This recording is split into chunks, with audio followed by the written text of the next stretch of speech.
My name is Shweta Madgal and my company is called 8,000 Miles. Amazing. And what do you do? So I design sustainable children's clothing out of pure organic cotton. I draw the drawings. They get hand blocked into wooden blocks like these. Everything you see is, every color you see is one different block. So everything is hand block printed in India. And then it's all hand sewn by a small group of women artisans in India as well. That's amazing. We ship out of New York though because I live here. Okay, very cool. Okay, you ready for the resilience round? Yes. All right, best business book.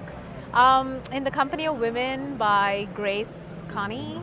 I think it's brilliant because it gives you little snippets of small businesses started by women all over, mostly creative businesses. And I love that every time you open a new one, you learn something new. So Cool. Okay, I have to check that one out. Best retail technology, like an app or software? Instagram. I mean, Instagram is king these days. You know, everything you put on Instagram can just, you just have to know how to hashtag it right and promote it right, reach the right customers, the right buyers, and I think it's worked really wonderfully for us. Awesome. How do you keep up with the ever-changing retail landscape? I try to do a lot of shows in person and be virtual as well, because I feel it's a very hybrid industry right now, and you need to be, if you're online, you have to be offline too, because I think that's the future of retail as well. A business like ours where you have to show how you make your product is very, very important to be physically available and show it to people, because the online world doesn't just do that for us, but the online world helps us spread our wings. So yeah. It's so true. Awesome. Love it. To help retailers be stronger, more rooted in success, what's a foundational best practice?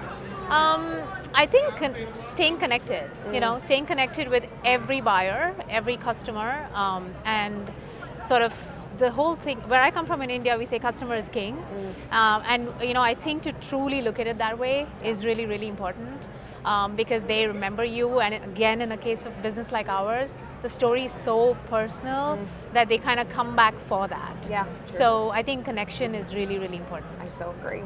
If you had to start your business all over again, what's one thing you'd do differently? I would not do many things differently, actually. Although I would take more risks than I actually did. I bootstrapped my business, so I think I wouldn't do that. Or I would kind of get into something else a few years later and try to get like a loan or get somebody else to sort of, finance it, because I think that would enable me to take bigger risks. And I would delegate for sure. Like I was doing everything myself at that point in time. I think I would just delegate. I would tell people, I would hire people, and sort of help me grow this faster than it actually did. Right. Yeah. Speed. You'd have some speed there. Yeah. Finally, what do you think the future of independent retail looks like?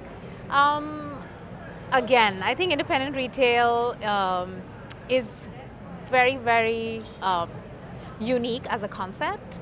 And I think the only way that it can sustain itself over sort of mass retail is by keeping its stories alive, by keeping the connections, like what I was telling you earlier.